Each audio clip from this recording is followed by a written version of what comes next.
Good morning, everyone. I'm just hope your weekend was good and restful and relaxing. That you had some time to do something besides sit inside. Hopefully, you're able to take a walk and stay healthy and do all those good things. Um, we're gonna get back into writer's workshop today. I know I've been kind of neglecting the reader's workshop portion, but I've been working through those notebooks slowly. But know that I think I'm passionate about this because I think this is just something I really want us to get down. And I really want us to be documenting because it's so important to be documenting what we're thinking right now. This is a really momentous time in history, and it is important that you are making note of it. So I want us to do that. I was watching a documentary or an interview with Billy Collins, and he was talking about how, if you really want to get good at poetry, you need to read poetry for 10,000 hours. That seems to be the magic number. It comes off a piece of research that was written a long time ago that if you want to get good or an expert at anything, you have to do 10,000 hours of practice. And he said, if you want to get good at the cello, you have to play it for 10,000 hours. If you want to get good at sculpting marble, you have to sculpt it for 10,000 hours. And poetry is no different. If you really want to be serious and good at being a poet, you need to read and write poetry for 10,000 hours. But he said, poetry is unique that you can just pick up a pen and begin expressing yourself. The cello, you can't just pick up a bow and a cello and begin expressing yourself. There's a practice that goes into that. Anybody who's played an instrument knows you can't just pick it up usually. Same with sculpting. You can't just see a block of marble, grab a hammer and a chisel and just start whacking away. Like there is practice, there is refinement that goes into it before you really truly begin expressing yourself. And some might debate that, which is fine, but I think poetry is one of those things you can just pick up a pen and begin to express yourself. And I think that's an important thing for us here. So I was looking at Billy Collins, and you guys did a great job on the Padlet of pulling out a lot of the things that he was doing. I saw about 7 or 8 of you got on the Padlet. I was hoping a few more, and there's still time. So if you haven't written on this Padlet here that I assigned last Thursday and went through, I think that's something that is important. And some of us pulled out some things that he just did in that poem, but I like this idea. Some of the things I synthesized from us was the idea that Billy Collins, he makes a big deal out of everyday things. And we did this in my long writing, right? I try to make kind of really pull out the sensory image. I need to figure out what the big deal is. Where does this relate to what I'm feeling in life? And that's the big thing. So the big thing that we need to know with Billy Collins' poems, we know that they make a big deal out of everyday things. And to do that, they use simile and metaphor. They compare things, right? Like, I am as big as a house in my emotion, or my emotion is a house, right? The first was a simile, I'm using like or as. The second is a metaphor, I'm just comparing. Now, Billy Collins, I think more so than anything else, uses metaphor, which is why it's like hard to figure out what he's saying, right? Because it's not just this simple thing. So Billy Collins loves metaphor. So I need to include a metaphor if I want to write like Billy Collins, or make something into a metaphor. And so the whole poem can be a metaphor if we wanted to. And he connected his life to small details. And then just some mechanics things that I noticed people weren't pulling out, but I kind of noticed a couple things I want us to think about. He uses long and short lines, and he splits them in the middle. What I mean by that is not each line is not a sentence. A lot of times he'll have a whole sentence, but it's split between a couple lines in a stanza. And some of you are pulling out paragraphs. In poetry, we use the word stanzas. It's different, but it's called a stanza. And then the other thing is no rhyming. So our Billy Collins poems should not be rhyming because he wants to focus on the metaphor in the words. that he's using, not necessarily the rhythm that he pulls out. So those are some 4 key things in a Billy Collins poem. So when we're looking at writing our Billy Collins poems, we need to make sure that we're doing those 4 things. If you're not doing those 4 things, then it's not really a Billy Collins poem, is it? That's something that is key. So I'm going to be focusing on that as I write my poem, as I start crafting it. So I'm going to look back at my long writing that I did on Thursday, just to get that fresh image. The hum of the refrigerator is gently cutting through the silence of the early morning. It's amazing how much I can hear something so clearly that otherwise is so ignored. The kitchen counter reflects dull beams of light emanating from the ceiling. An unwashed coffee mug sits alone, isolated in the corner of the counter, waiting for someone to pay it attention, like a lone cow in a field slowly chewing the grass. The smell of fresh coffee, slowly aging, wafts through the door. I think of today. Do I have what I need?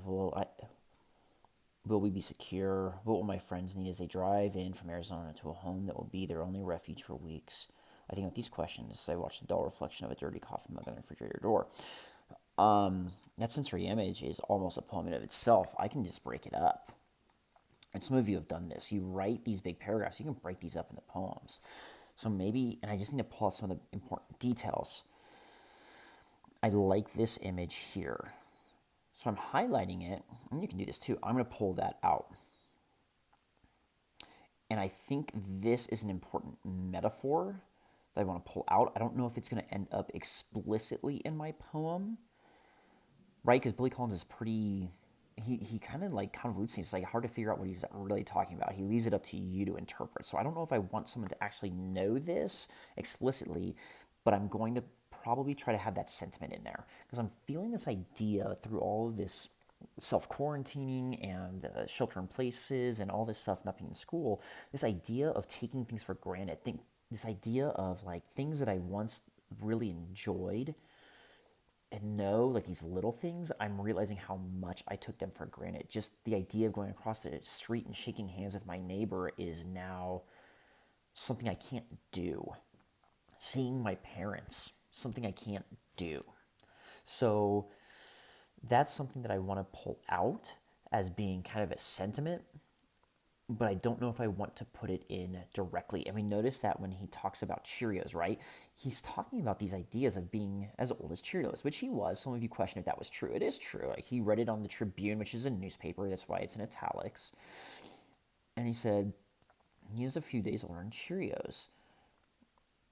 I could hear them whispering behind my stooped and threadbare back. Which is like a poor and looks at him being old. Why, that dude's older than Cheerios. Why, that's as old as the hills. I'm talking about how old he is, and he's feeling how old he is because Cheerios seems so old. But there's something noble about it. And I'm not really sure what he's thinking. He leaves it up to us to figure out what he feels about this. I want to do the same to my readers too. I'm not just going to tell them. I want them to have to figure it out. That's what makes poetry beautiful. So I'm going to actively try to convolute my meaning and make it difficult to figure out. I like this. I think I need more image with it, but I like it. Maybe these questions come out. I'm not sure about that. I kind of want to see how it goes. I think this is a good image that I want to pull too.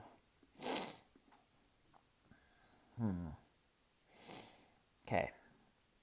So I'm going to start crafting this poem. And I want you guys to watch what I'm doing as I'm crafting. Because I'm going to keep going back to these long and short lines. I mean, I can literally almost copy and paste them.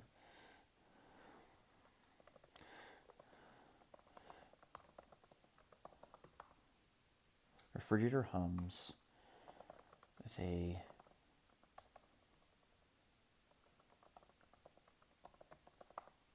quiet dignity.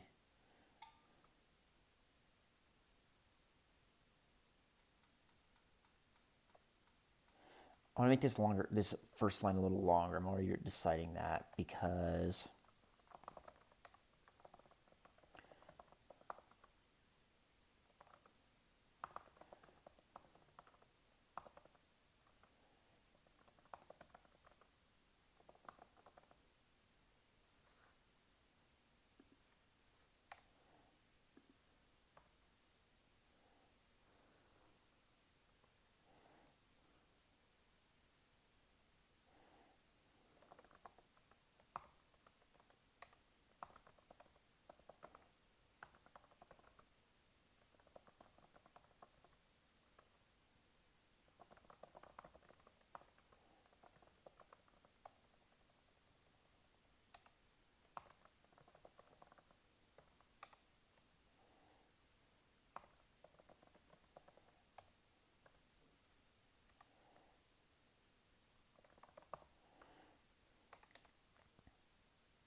Okay, so this is what I have so far. The refrigerator hums with a quiet dignity as it fulfills its design purpose.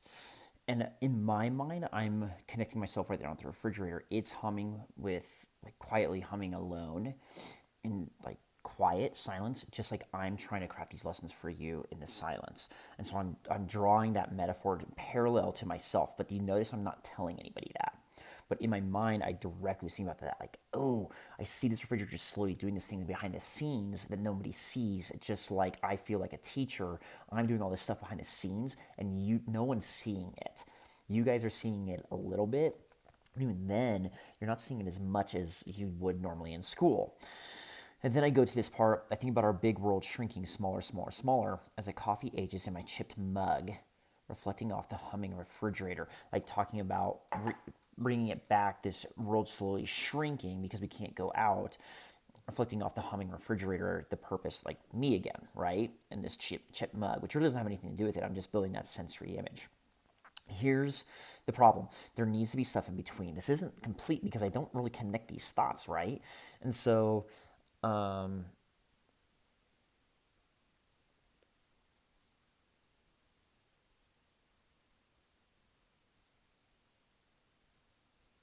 maybe I'll do something like, let me look at my long reading again. Kind of talked about the smell of fresh coffee. Maybe that reminds me of something, right? Because we talked about in Cheerios how he just like kind of was thinking, like reminding him of something.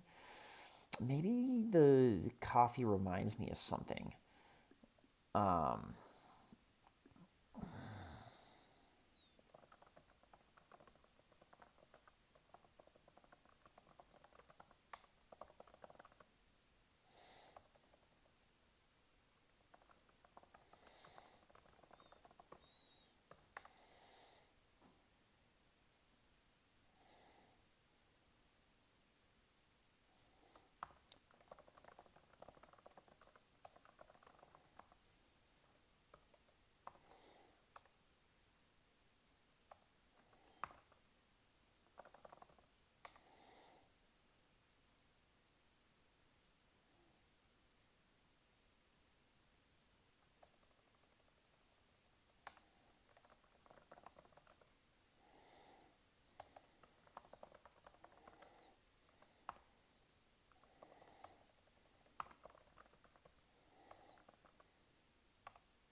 I got Billy Collins put some dialogue in there. What will the store be like?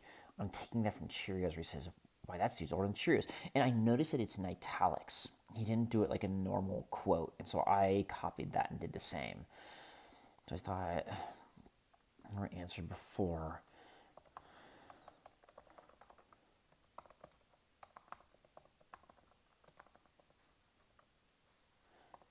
What do my neighbors need? And here's where I'm going to put in that idea of like taking for granted, right?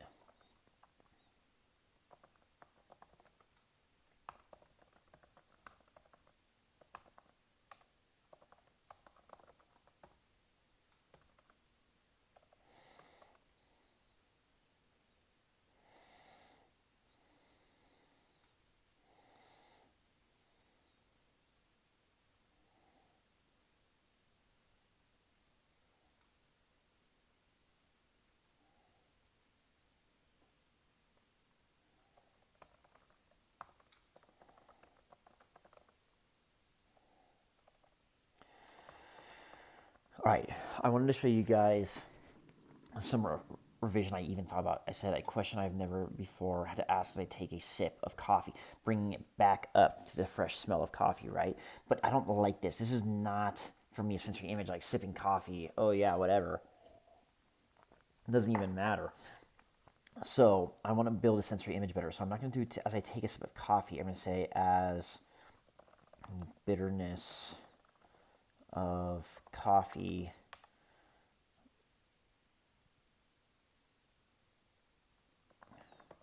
reflects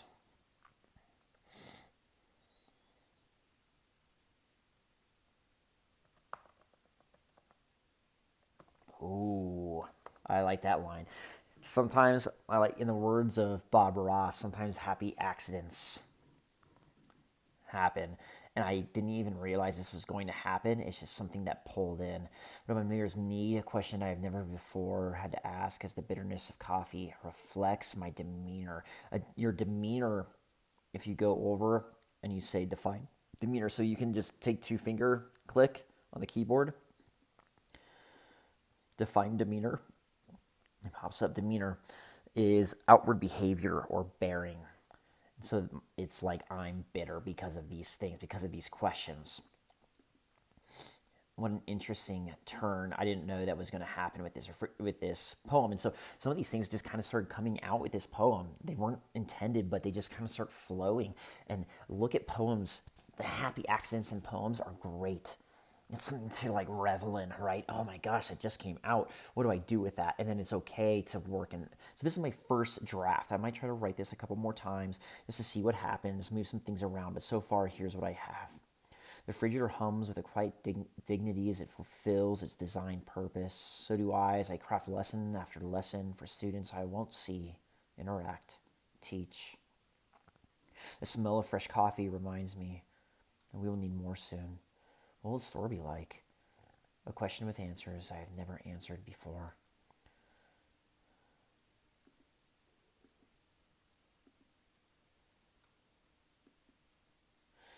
What do my neighbors need? A question I have never before had to ask as the bitterness of coffee reflects my demeanor. I think about our big world shrinking smaller, smaller, smaller as the coffee ages in my chip mug, reflecting off the humming refrigerator. And there's some things I want to do here. You guys notice that all of these are capital when you push that enter line. Some of them I want to put down. Like, I want to make this small because the teaching, I think, is a really interesting thing to put as a lowercase because I don't feel like I'm teaching in a big capital T teaching like I normally do. And if I'm splitting the sentences, I want it to be known that I'm splitting the sentence because that causes a pause. It causes a reflection on the sentence. And so I'm going to make sure that I don't just keep having capitals in my lines. A question with answers I have never answered before. I want that answer to be lowercase because it's still one sentence. So I'm kind of going through and doing some editing here.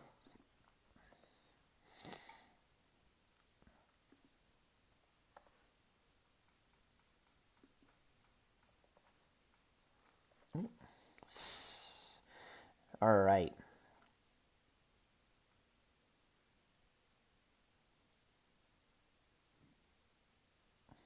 Cool. I think I have a good poem, except for the fact, and some of you probably figured it out, I didn't name it.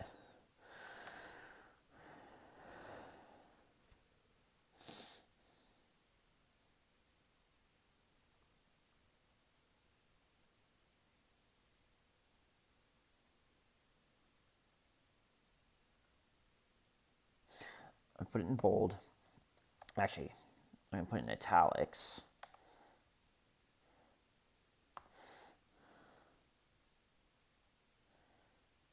It's going to be a longer title, but this is a different craft, and it's something that's unique. I'm going to make the title kind of flow into the poem.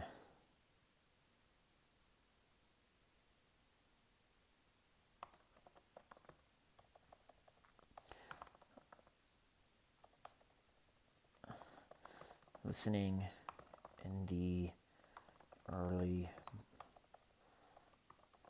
morning. And the reason I did this is because it's almost part of my poem.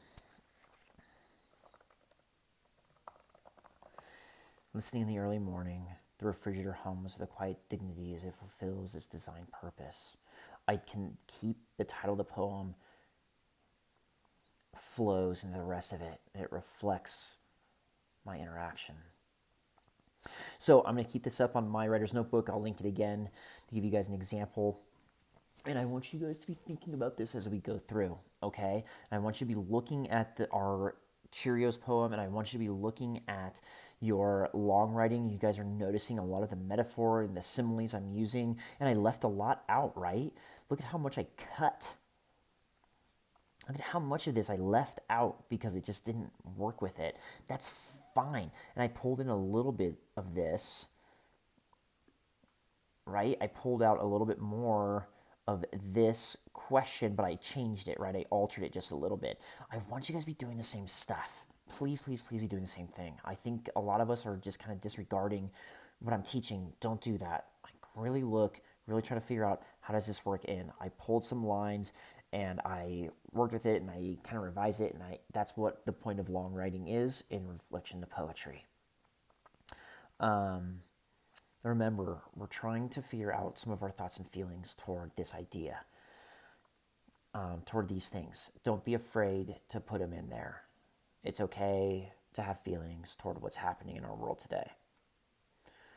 All right, that's all I've got. I'm looking forward to your questions, and I'm looking forward to reading your poems for tomorrow. Bye.